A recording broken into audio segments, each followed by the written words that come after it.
Hello again, and welcome to the second English Today Business DVD. In this DVD, you can watch another 5 episodes of our story on the job, followed by the business skills section, giving a presentation. Then we'll look at the following. Talking about a crisis at work. Talking on the phone.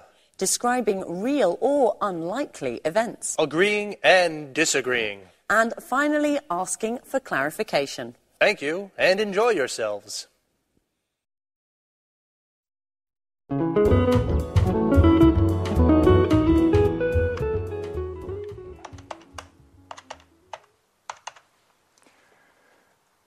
Hello, is this Montex Typography? Good morning, this is Louis Stevens of Pilgrim Publishing. I'd like to speak with Mr. Emerson. Oh, he's in a meeting. I see.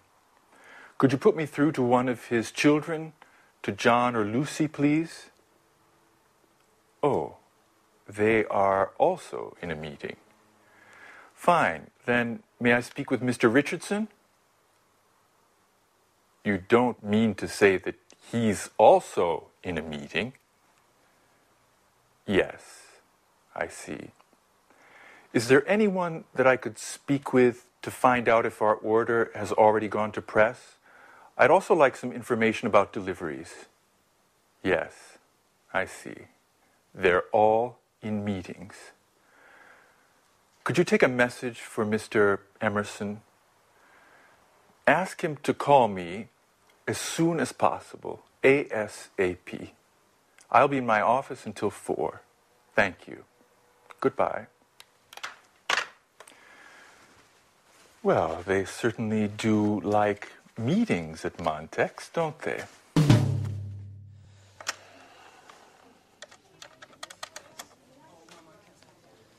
Good morning. This is Gary Reynolds of Pilgrim Publishing. I would like to speak with Mr. Smith, please. Hey there, little guy. Could you give me your father, please? I see, he's not in. May I speak to your mom, then? I see, she's out as well. Okay. Does that mean that you're home alone? No, is there an adult in the house? Your babysitter. Okay. May I speak to her? Yes, hello. This is Gary Reynolds of Pilgrim Publishing. No, not Penguin. Pilgrim. Right. I wanted to speak to Mr. Smith about a new cookbook series that we're preparing. No, you've misunderstood. No, I'm not trying to sell anything. I don't sell encyclopedias. No, listen, I work in a publishing house, and Mr. Smith is one of our authors. No, hey, wait, don't hang up. Hey, could you... Hello? Well, let's try someone else. Mr. Fox.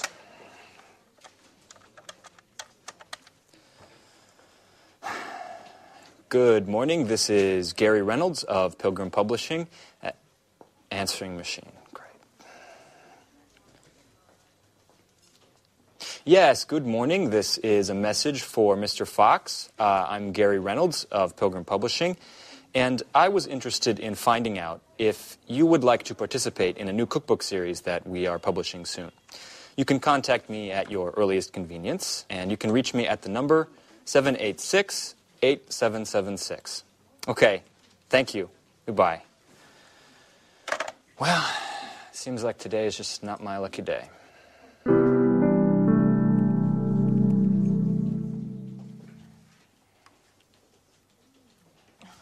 no, the answer phone. Alice! Hello, it's Anne. I need to speak to you urgently. Please call me as soon as you get this message. I've got lots of news to tell you about Peter and Sharon. I imagine you're interested. Anyway, no news for now. Okay, I'll give you a hint. Peter telephoned to say that he'd called Sharon about Japan, and do you know what she said? I'm not going to tell you. Call me and you'll find out. Okay, bye. Speak to you soon. Oh, you can reach me at the office. Bye, bye.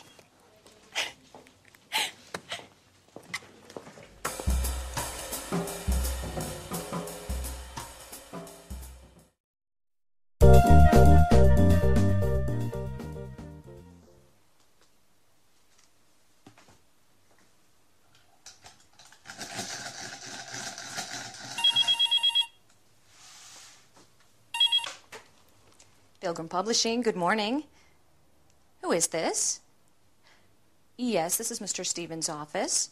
With whom am I speaking? Oh, good morning, Mr. Emerson. If I'm not mistaken, you're the head of Montex Typography. This is Rachel Gordon, Mr. Stevens' assistant.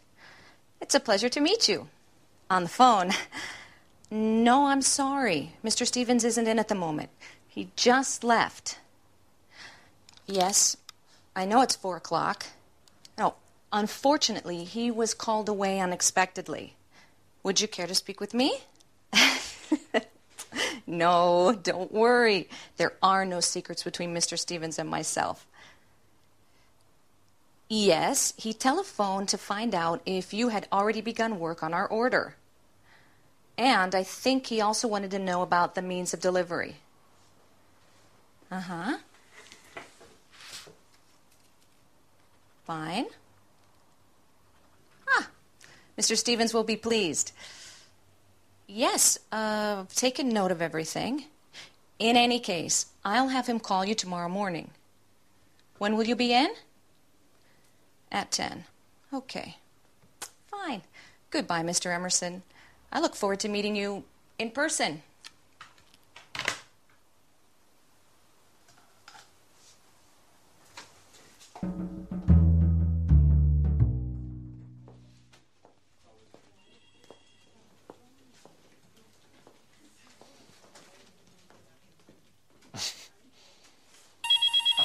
It's Fran.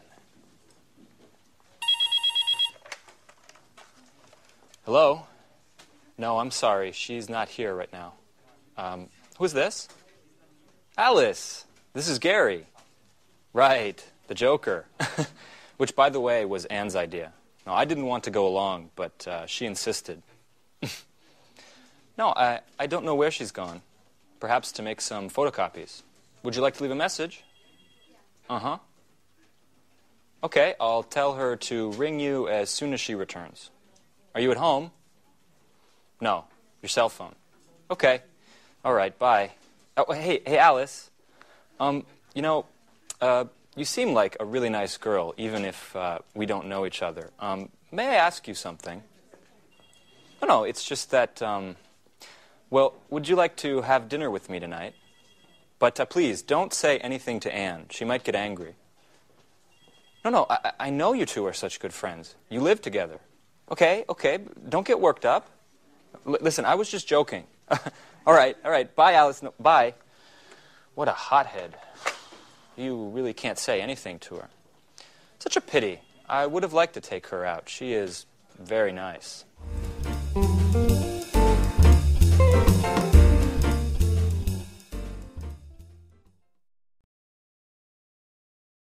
Fine. Now let's look at that language that we use, especially when we have problems on the phone. And to do this, let's use the screen, okay? Now, the first thing is problems with understanding. Often when you speak to native language speakers, there are problems. So you have to try and control the situation. Let's see what phrases you can use. Well, the first thing is you can say, could you repeat that, please? You notice we say, could you repeat that? Not could you repeat, please, but could you repeat that, please? That's one thing.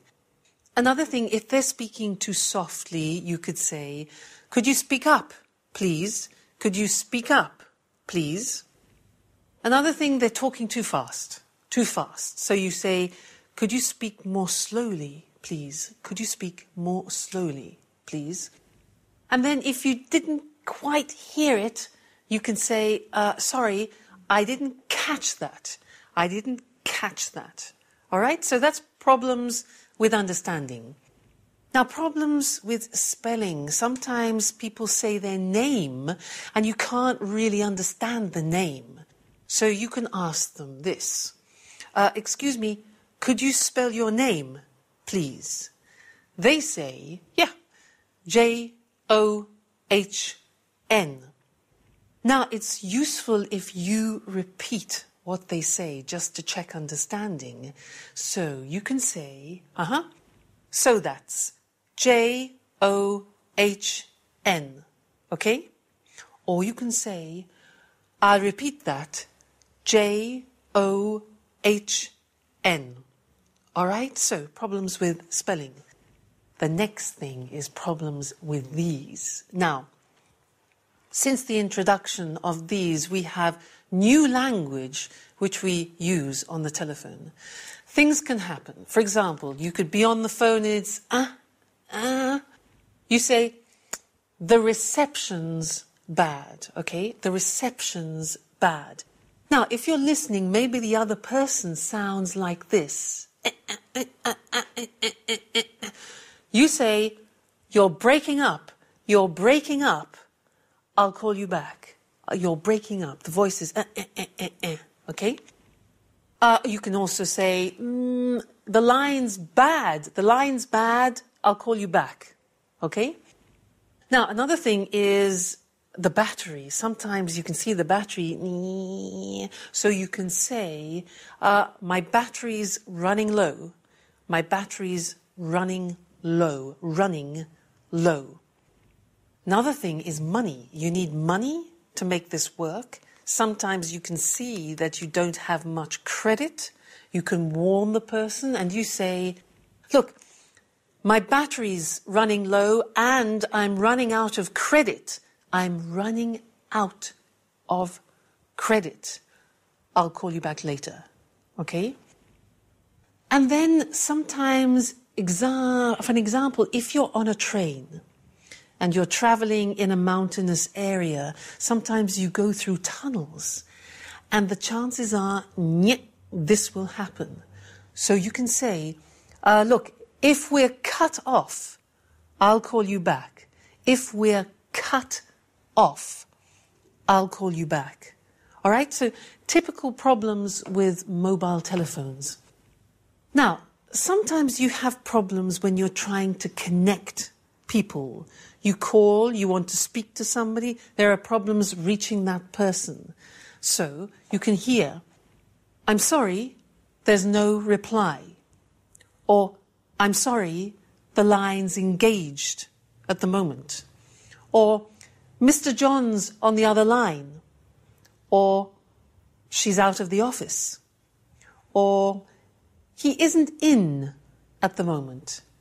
Or, he's just left. He's being called away unexpectedly. All right, so those are typical things that happen when you're trying to connect. And another thing is the answering machines. Now, sometimes you will call somebody and you'll hear a message and you have to leave a message. Now, a typical message from America could be, you have reached 700-423. Please leave a message after the tone. In Britain, you would hear, this is 700-423. This is the answering machine of James Smith, for example. Please leave a message after the beep. So you do that. You leave your name, the company, the time you called, give your message, and then say goodbye. All right? So that's some more language for you to help you, in particular when you have problems on the telephone or when you have to leave messages. All right? Well, that's the end of this lesson, and I'll see you again in the next one. Bye.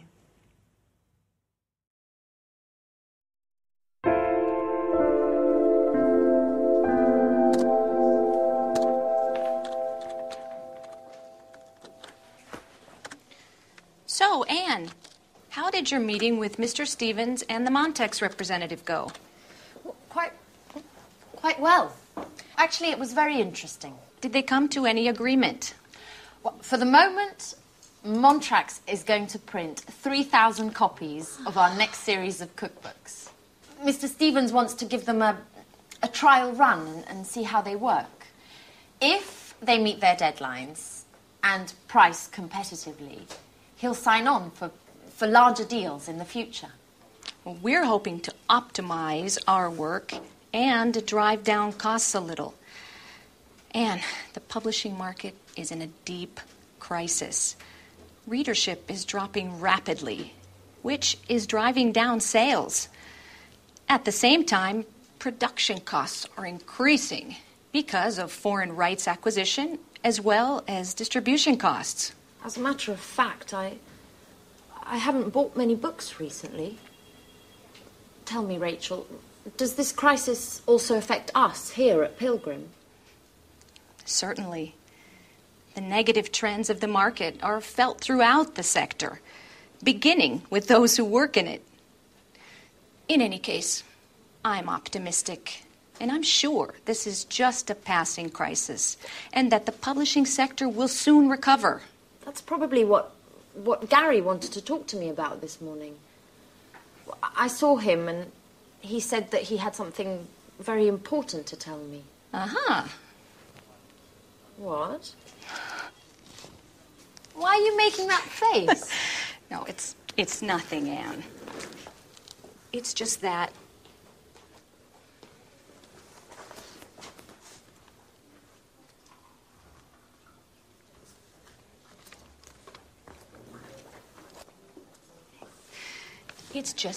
I don't trust Gary. He's a Latin lover and full of himself. He chases all of the pretty girls around here, and you are just his latest victim. Look, Rachel, I'm perfectly capable of looking after myself. I only have a working relationship with Gary, and that's how it's going to stay. Sorry, Anne.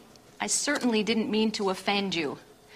I'm quite aware that you are an intelligent young woman who can keep men like Gary at a distance.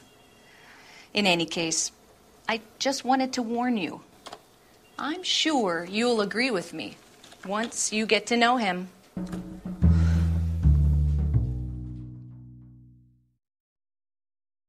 Yes, to be honest, I am a bit worried. Profits are down 8% over the last few months. And just yesterday, I read an article in Media World that confirmed my suspicions. Forecasts for the publishing market are quite pessimistic. And the general feeling is that things are going to continue to go downhill based on current trends. The next 5 years could see a further drop of 20%. If we leave out bestsellers and fiction, then the entire publishing market has taken a direct hit.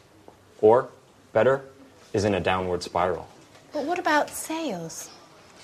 For the moment, they're stationary, but we won't be able to improve them. In fact, we'll have to stop publication of our encyclopedias of history and art history, with awful consequences for those working on these projects.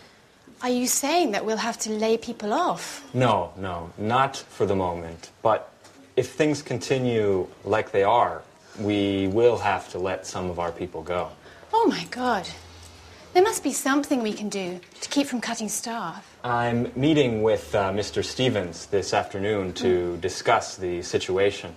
We're going to focus on new objectives for the company in both marketing and sales. Perhaps we will develop a new line of economic paperbacks, which might help sales.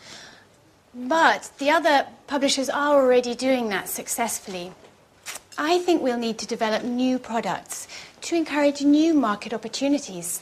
Well said, Billy. I've already got an idea to suggest. It won't resolve all of our problems, but it could bring about some interesting developments. And what might this new idea be? Anne! Well, Anne, are you in there? Hey, you! I'm looking for my friend Anne. Is she with you? Anne! Surprise! Anne, hello. Come back to Earth. Someone's looking for you. Alice, what are you doing here? Well, I came to see where you work, Anne. Could you give me a tour? So, these are your colleagues. Oh. What long faces. Are you always like this? We need a little fun to lighten things up in here. Why don't you invite them to the party this evening? No, really. I don't think, well, today's really not a good time to be talking about parties. Why don't you come back some other time? And perhaps warn me in advance, perhaps. Bye-bye, Alice.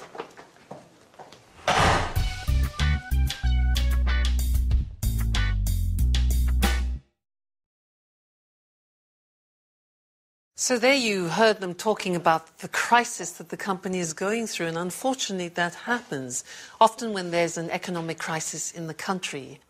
So let's look at the language that we use to describe a period of crisis in a company, and let's use the screen to help us.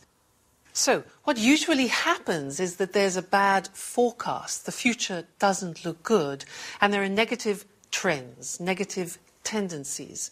So what happens? Things start going downhill, we say. A hill is like a small mountain. Things start going downhill. And then the company goes through a period of crisis.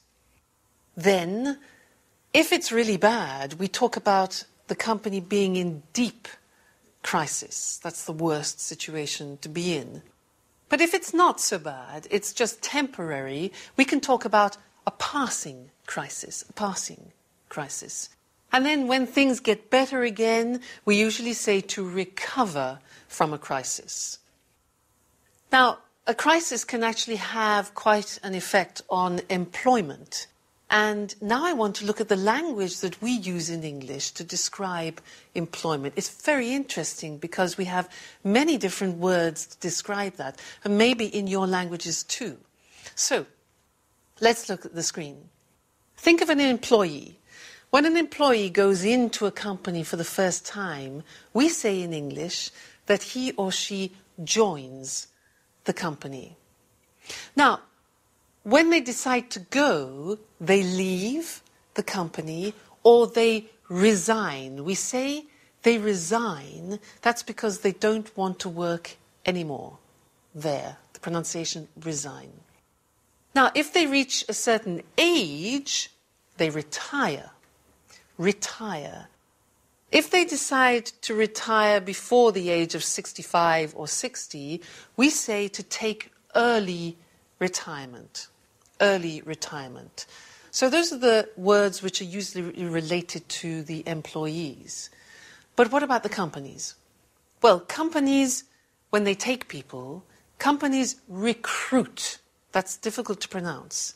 Recruit. Companies recruit employees. Another word is hire, to hire. Another verb is to take on. Now, the opposite is when they send people away, we say companies sack, which is a strange word, isn't it? Sack people, they fire people. And in fact, as I said before, in English we use hiring and firing as the term for employment. So they sack, they fire, they dismiss people, they let go, they let people go, they cut staff, or they lay off. That's another term that we use, lay off. So you can see there are many, many different terms that we use for employment description. Good. Well, that's the language of crisis and the language of employment. So that's all for now, and I'll see you again in the next lessons for more Business English. Bye. Hello and welcome back to Business Talk. Hi there. Well, today we're going to talk about giving good presentations in English. Yes, giving a presentation can be a frightening prospect, but if you understand the psychology behind the business skill, it really is quite simple. Like most business skills, it's all about communication and using the right kind of language in an effective way, right? That's right. But I still think it's an important moment. Obviously, you want to make a good impression, and the fear of boring your listeners can make you very nervous. Well, in the Anglo-Saxon world, making a good impression usually means demonstrating your ability in teamwork, that you're a good member to have on the team. Teamwork is all about organisation, and it implies everyone working together. Therefore, the language you use should involve everyone. And of course, you don't want to bore or lose anyone along the way, so keep it simple. Yes. Organisation, language, and simplicity are three very important factors when planning a presentation. First, organize what you want to say. And is there some kind of a winning structure for a good presentation? Definitely. You should always start with a personal introduction, then the subject of your presentation and its purpose. It's a good idea to briefly outline the main points of the presentation and then talk about each point in more detail. At the end, give a short summary of what you've said before your conclusion, and there you go. You make it sound so simple. Well, the aim of this structure is in fact to simplify your task. And remember, the number one rule for giving a good presentation in English is KISS, K-I-S-S. Keep it short and simple. How about giving an example of a presentation? Okay, well, we don't really have time for a whole presentation, but I'll give you an example of the kind of language and structure I mean. Good morning. I'm Eric Brown, and I'm in charge of quality control here at the plant. This morning, I'd like to talk about a problem we had last week. My aim is to stop this problem happening again. First, I'm going to give you some background information. Then I'll fill you in on the details. And finally, we'll look at some possible solutions. So, first of all, let's look at the background. And here, Eric would give some background information about the problem, so everyone has a clear picture. Now we're going to try to understand exactly what happened last week. Here, Eric would talk about the problem we had last week. And finally, why don't we have a look at some possible solutions? At which point, Eric would talk about the various solutions to the problem in turn, before saying, "Let me sum up," where Eric would briefly summarize the different points he's made during the presentation and move on to the conclusion, starting, "So, now shall we try to draw some conclusions? Thank you for your attention, and if you have any questions, don't hesitate to ask." That was very precise and to the point. Now, it's difficult to remember everything you want to say unless you learn it all by heart, especially if you're nervous. So it's a good idea to have some notes with you. Of course, you shouldn't read the whole presentation. That could get quite boring, but you do want to get off to a good start, so perhaps writing your introduction word for word is advisable. And then just have the opening sentences of each part of the presentation so you have an outline to follow. Yes, in case you get lost, you can easily get back on track. That's right, and speak slowly and clearly. Obviously, try to use emphasis and pauses to highlight the important points. So, KISS is the key to a good presentation. Keep it short and simple. And the three fundamental aspects to keep in mind are organization, language, and simplicity. Today, most people use PowerPoint to deliver their presentations.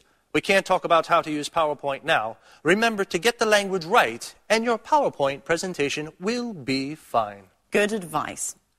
Our time's up, so I'm afraid we have to say goodbye. See you soon. Bye-bye. Let's look more closely at Eric's presentation and those three important factors to bear in mind when planning a presentation: organization, language, and simplicity. So, the first thing to do is organize what you want to say and give your presentation a clear structure. Let's look at a basic outline for a presentation. Start with a brief personal introduction so everyone knows who you are. Then, introduce the subject and purpose of your presentation. Briefly outline the main points so everyone knows what you will be talking about, and then treat each point in order. It's a good idea to give a short summary of all the points at the end. And finally, a conclusion to close your presentation. Personal introduction. Introduce subject and purpose. Outline the main points. Point 1, point 2, point 3, summary, conclusion. And what about the language? Remember, KISS, K-I-S-S. Keep it short and simple. Simplicity is essential in every aspect of the presentation, in its organization and the language we use. Short, well-structured sentences that mark the beginning of each part of the presentation are helpful to keep you on track and keep your listeners' attention. Did you notice in Eric's presentation, he marked the start of each new section of the presentation very clearly? Let's look at the language he used and how each point corresponds to the outline we've just seen. I'd like to talk about a problem we had last week. My aim is to stop this problem happening again. First, I'm going to give you some background information, then I'll fill you in on the details, and finally we'll look at some possible solutions. So first of all, let's look at the background. Now we're going to try to understand exactly what happened last week, and finally, why don't we have a look at some possible solutions? Let me sum up. So, now shall we try to draw some conclusions? Notice how the beginning of each section is clearly marked. And remember, team spirit is important. As with brainstorming, it's important that everyone listening feels part of a team. So avoid using I too much because it detaches you, the speaker, from the group. Try to find other ways of structuring your ideas so that everyone feels included.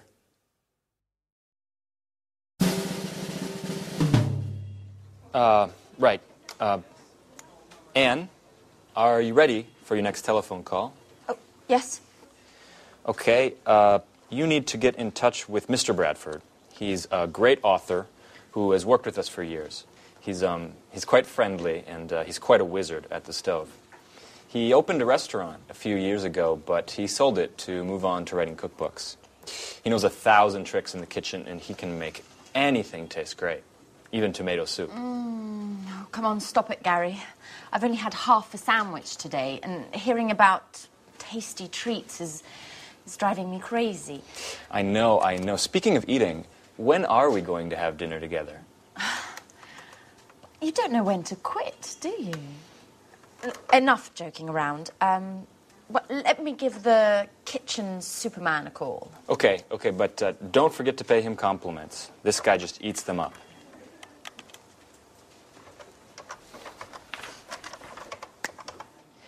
Hello, good morning. This is Anne Baxter from Pilgrim Publishing. Please may I speak to Mr. Bradford? Oh, Mrs. Bradford, hello. I've heard a lot about your husband. He's quite the chef, isn't he? Yes, I also enjoy cooking, but I'm not in the same league, of course.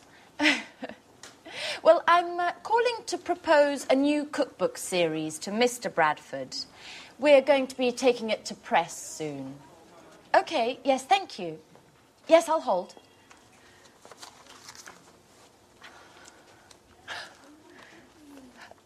Good morning, Mr. Bradford. Hello, this is Anne Baxter from Pilgrim Publishing. First of all, congratulations. You're a legend around here. But as I was telling your wife, I'm calling to see if you're interested in participating in a new cookbook series that Yes, I know that you've always spoken to Gary Reynolds, but I'm the new colleague who's been assigned to this project. I beg your pardon? Well, excuse me, Mr. Bradford, but I don't understand why you consider Mr. Reynolds to be more competent than myself. In any case, if you'd like to speak to him, hold on a moment. I'll put you through. Hey, Mark. How are you? Yeah, I think you upset Anne, our new intern. Oh, she's a fantastic colleague, diligent and hardworking. Yeah, let's set up a meeting so you can meet her. You'll be very impressed. She's also a great cook. In the meantime, I'll send you a detailed outline of the project. Okay, and we'll see each other Tuesday at 10. Okay, right. Bye, Mark.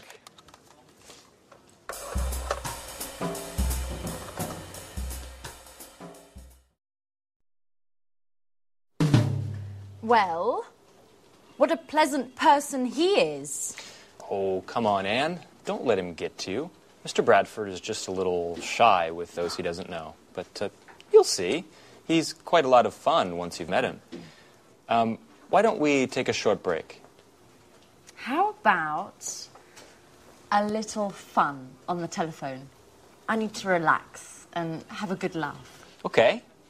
But who should we call? I know. Let's call my flatmate Alice.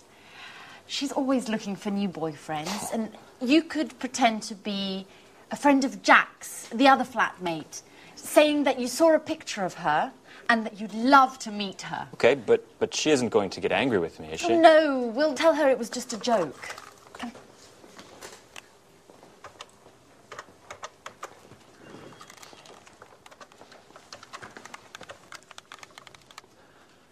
Hello? Is that Alice? This is Gary. And I'm calling because... Well, I'm a little shy. And I'm a friend of Jack's, and yesterday he showed me a picture of you. And, well, I think you're pretty cute. Hello? Could you speak up? The line is terrible.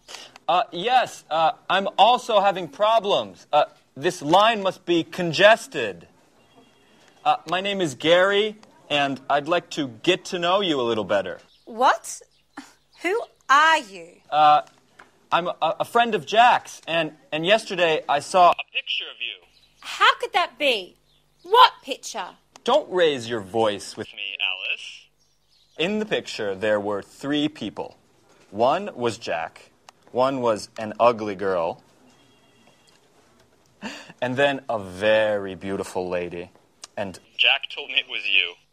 hold on, while I put you through to a friend of mine who doesn't agree with me about the ugly girl. Hello? Who's speaking? This is Alice, and I urgently need to speak with the other guy. I think his name is Gary. I'm afraid I can't hear you. Could you speak up? I said I urgently need to speak with Gary. Oh, I'm afraid Gary's very busy at the moment. If you'd like an appointment, I can fit you in the beginning of next month. What? You are joking, aren't you? I told you I need to speak with him immediately. Alice! It's Anne. It's a joke. And you fell for it completely. Anne, you scared the hell out of me. What a stupid joke. Okay, maybe it was a stupid joke, but you bought it hook, line and sinker.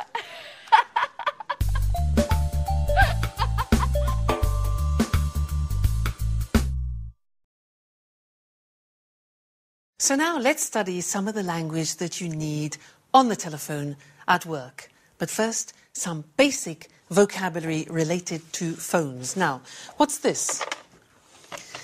This in English is called a land phone, okay? A land phone. But this one here, which you detach, is called a cordless or a portable, all right? Cordless. Now, this instrument here is called the receiver. And this action is picking up, to pick up the receiver. Then we, 2, 4, 7, 5, 6, 7, 7, dial the number or digit the number, all right? Then we put the receiver down. We put the receiver down, or another verb that we use in English is to hang up. And that's more familiar, but it's very popular, to hang up. This type of phone, what do we call it? It's a mobile, or even a cell. And in Germany, they actually call it a handy, because you can hold it in your hand. So, a mobile. Now, these phones work on batteries, so you need these to keep them running. This is a battery recharger, all right? Sometimes you don't want to listen to the speaker on the phone with it by your ear, so you can use these. These are earphones or headphones, all right? Sometimes you need to know the number of somebody, so you can look in this book, which is called a telephone directory. And if you want special services, you can use a book called the Yellow Pages. All right, so that's some of the basic language related to telephones. Now, we want to learn some phrases which are useful for you when you start a telephone conversation. And yet, let's now use the screen, which will help you understand and use that language. The first thing you do is you answer. So, what do we say when we answer? Well, we can say this. Hello, Pilgrim Publishing House. This is Louise. Can I help you? All right. So, look at the screen. You say the name of the company. This is Pilgrim Publishing House. Your name. This is Louise. How can I help you? Or, can I help you? Notice I said, this is Louise, not I am Louise, because this is the language we use on the telephone in English. So, this is, not I am. So, you introduce yourself. You say, hello, this is James Holmes, for example. Notice again, I say this is. You don't say I am. Now, if the other person doesn't know you, you can say, I was given your name by Mr. Smith, for example, all right? I was given your name by Mr. Smith. Great. Now, you want to speak to someone, so you ask, hello, could I speak to, may I speak to, can I speak to? 3 possibilities. Could, may, very polite. Can, less formal. So, can I speak to Mr. James, please? Now, if he is in another office, you can ask for his extension number. So you can say, could I have extension 573, please? Extension 573. Another thing is you can ask to be connected. And in English, the verb is, could you put me through to Mr. James?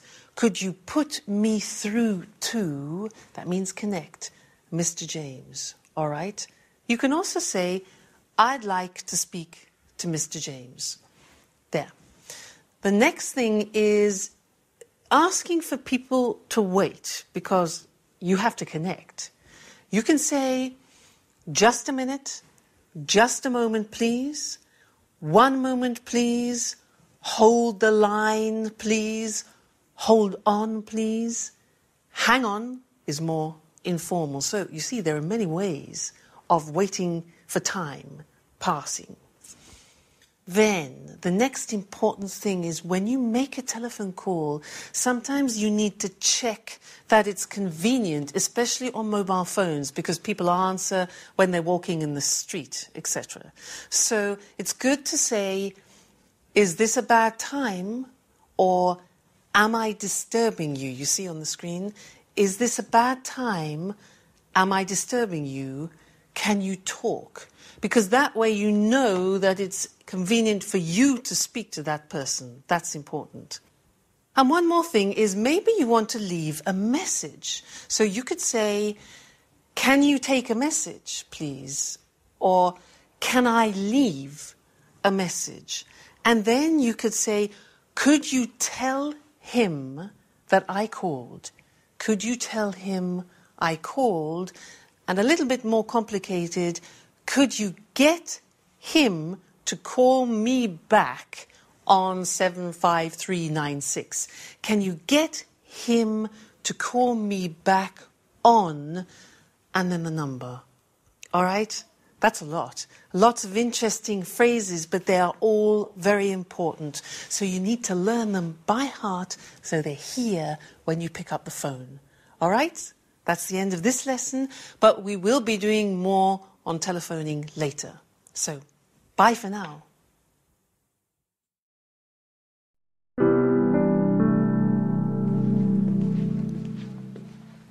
Victoria Lee, good morning. Do you remember me? Yes, certainly. And to what do I owe the pleasure of your unexpected visit? Beautiful office. My compliments. You've certainly come a long way, haven't you? Well, I can't complain. If you don't mind, I've got quite a lot to do. You didn't feel that way a year ago when we first met. Listen, Mrs. Baker, that was a very difficult period for me. I wasn't happy with my job and... Don't worry, Lee. I'm not here to visit the past, but rather to talk about the future. What? I've recently heard quite a bit about you. I know that you've done great things to improve the bottom line of Spectra. As a matter of fact, that's why I'm here today. I'd like you to come and work for us. Thank you, Mrs. Baker, but... Just a moment, Lee. Let me have my say. If you came to work for us, you'd not only have the opportunity to work for a successful company, but you'd also have a brilliant career with full satisfaction ahead of you. I'm flattered, but as I said, I'm very pleased with my present employment. If I were to propose a position as business development manager, would you consider my offer? Mrs. Baker, please. If I were to come and work for you, I'd be doing my company a disservice. Just think it over, Lee. If you accept, you'll get a much higher salary than your current one. Of course, I forgot to mention the company car and mobile phone, not to mention an impressive percentage of sales. That's enough, Mrs. Baker. Your offer is very tempting, and if I were free, I would certainly accept. However, things have changed greatly. I am very satisfied with my job here. Mrs. Lee, I've brought you this brochure. I was just, Fine, I'll leave. Mrs. Lee, just think about what I said. I'll be in touch.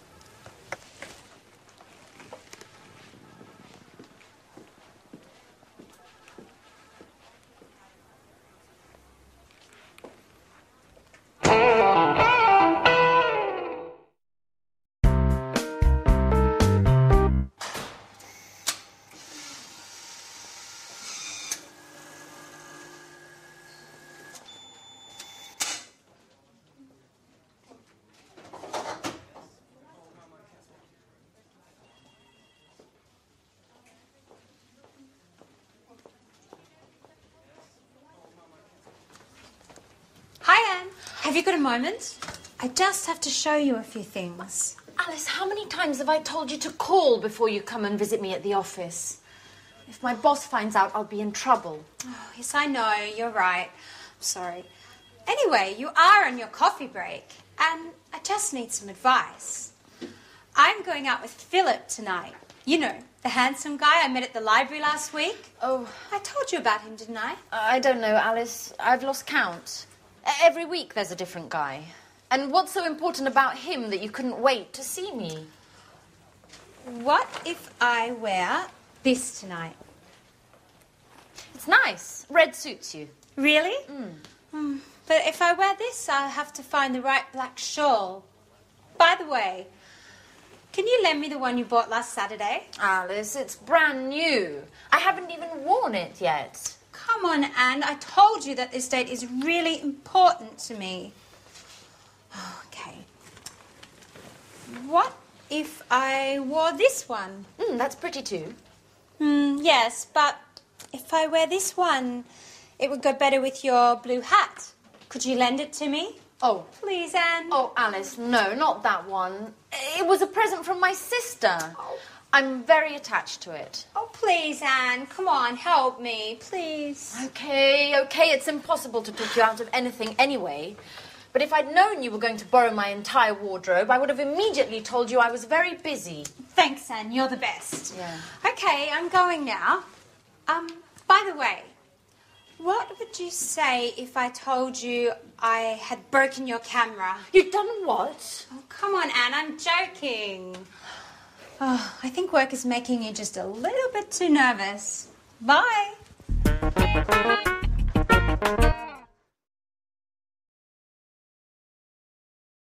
So now let's talk about the conditionals in English, the first and the second. Now, they're interesting because there's a difference in meaning between the first and the second, and also a difference in grammar.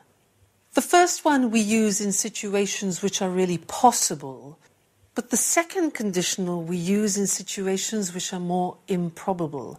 And I want to look at some examples of that now. You imagine that you work for a large insurance company and you have to explain some situations to a client. Obviously, you're trying to sell the idea of them having an insurance policy. Let's look at the board and look at some of the situations. Now, In the first situation, an accident. Now, if you have an accident and you don't have insurance cover, what happens? If you have an accident, you won't be covered for legal expenses. Now, that's a problem. The first conditional is grammatically formed like this. If plus the present tense and then the future will or won't in the negative. Let's look at another example. You see, number 2 is accident, stop work. So the first conditional sentence would be, if you have an accident, you'll, that's the future, you'll have to stop work. Look at the third example. If you stop work, you'll have no protection for the family. The fourth example, if you go to hospital, there'll be no cover for hospital fees. So you see, you have a situation and then the consequence. The last example, let's change the situation, no longer an accident, but still related to insurance. If you have a house fire, you'll have no cover for lost items. So here we see a situation and the consequence. Okay? So we use, these are real possibilities. We use the first conditional. Now let's look at the second conditional. Now, I want to give you some examples and ask you the question, what would you do if? And these are situations that maybe you will never find yourself in.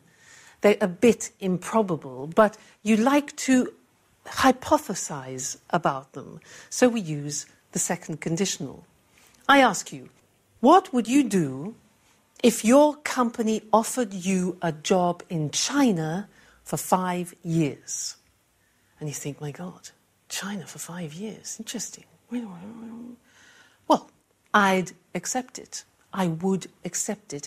Now, the grammatical form of the second conditional is if followed by the past tense, followed by would and the conditional.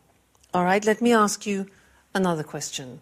What would you do if a Japanese businessman gave you his business card like this? What would you do? Well, if a Japanese businessman gave me his business card like this, I would accept it with 2 hands and bow a little. Then I would read it carefully and put it in a special place to show respect. Okay? What would you do? I would do that. Okay, next one. Number 3, what would you do if you lost all your money and all your credit cards? What would you do? I would phone the bank immediately if I lost, simple past, if I lost all my money and credit cards, wouldn't you? Last one.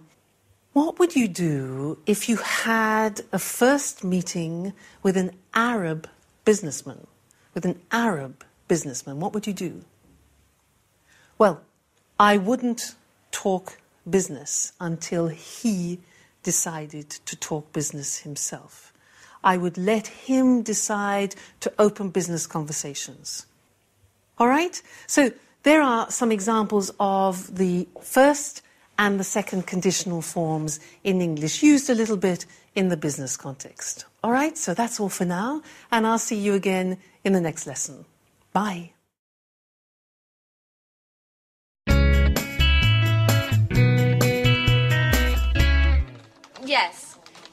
Yes, Mr. Jones. The collection is divided into thematic volumes. Your volume will be the first, dealing with starters. That's right. Yes, recipes should be written clearly and precisely. Well, I'm not sure I agree with you there. Ingredients should be written separately, directly under the title of each dish. Okay, I'll expect your first instalment next week, then. All right, goodbye, Mr. Jones. Goodbye.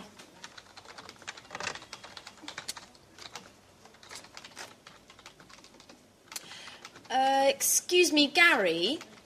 Has Mr. Bradford got in touch yet? Gary? Hello? I asked you a question. Could you answer, please? What's up, Anne? I'm sorry, I'm writing the contracts to send out to the authors. Have you spoken to Mr. Bradford yet? No. Could you give him a call? I'm really very busy at the moment. Okay. Could you at least tell me where you are with him? Has he sent us the materials? Gary? Hello, Gary? What? Please, can you tell me what is so entertaining about drawing up contracts? Why? Because you're glued to your computer and you keep laughing like a fool. I'm just in a good mood today. Come on, Gary. I'm not stupid. What are you doing? Okay, you've caught me out. I'm chatting. It's great fun. Would you like to give it a try? No, thank you very much. And you shouldn't be chatting at work anyway. Mr. Stevens might notice. Now, why would he? If he walks in the door, I'll just close the window and continue typing up the contracts. Anne, relax. Let's chat a bit together. No, I'm afraid I can't. Somebody needs to work around here. Now, could you explain how I should proceed with this? You spoke to Mr. Bradford, so could you give me some details on your agreement? Yes, he should have sent some materials in 2 days ago, but we still haven't received anything yet. Give him a call and see where he's at with those.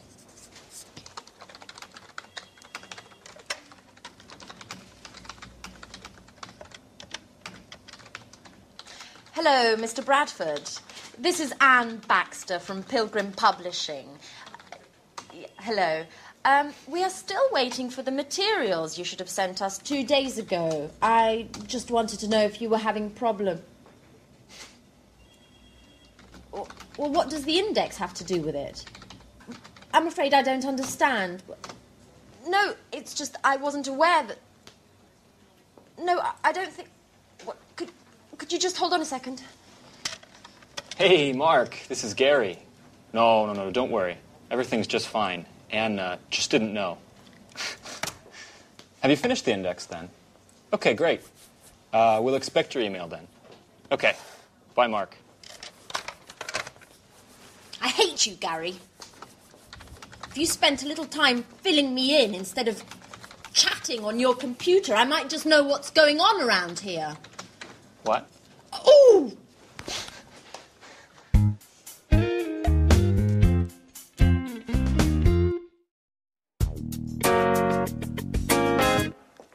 Mrs. Lee, excuse me for disturbing, but I need to speak to you for a moment. You're not disturbing, Mr. Chang. What can I do for you?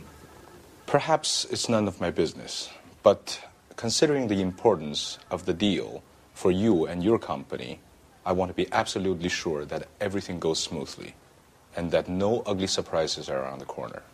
I don't understand, Mr. Chang. What are you getting at? You see, Victoria, I value you highly and trust in you, but I don't like people going behind my back. What are you insinuating, Mr. Chang?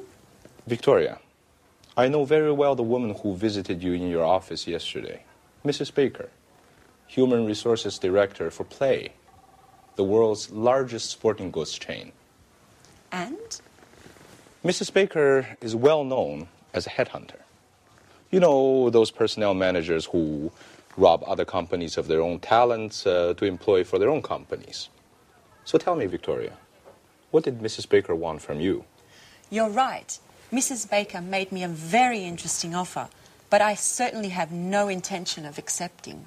Are you quite sure, Victoria? Look, Mr. Chang, I had an interview with Mrs. Baker last year.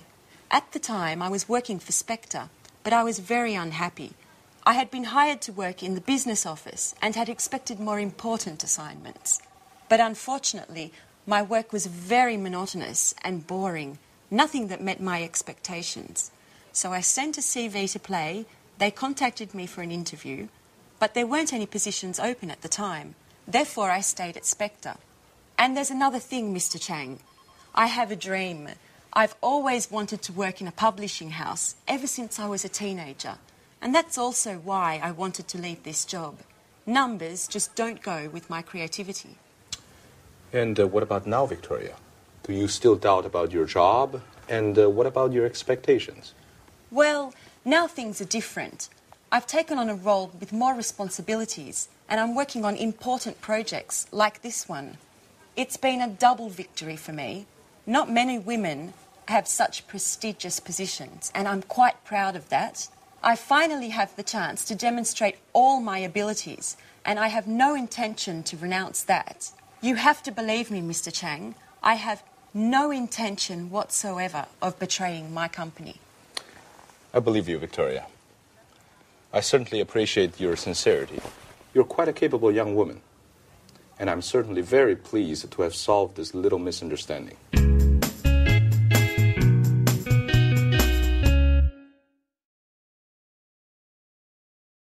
Do you remember how Anne said in the first scene, I don't agree?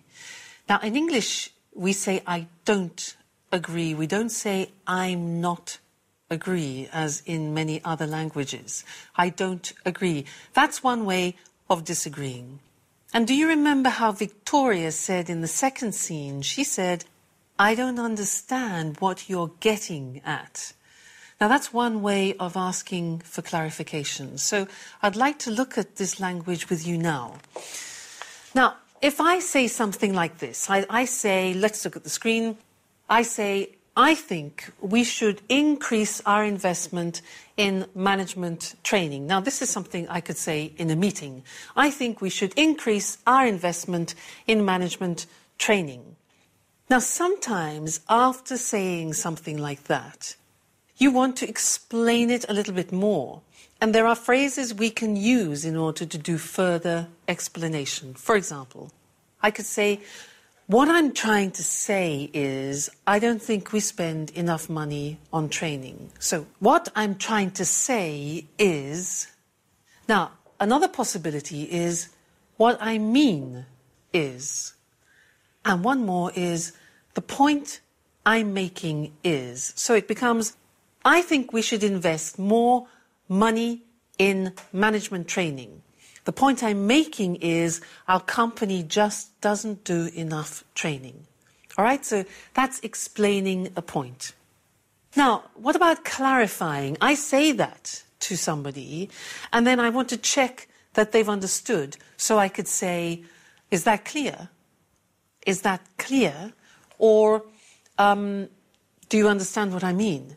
Do you understand what I mean? Then, in the audience or in the meeting, if they're not quite sure, they can ask you for clarification. And different ways of asking clarification are these. For example, you could say, I don't quite follow you. I don't quite follow you. Follow, the verb follow, one possibility. Or, well, what exactly do you mean? What exactly do you mean? Or, I don't see what you mean. Notice that we use also verbs of sight.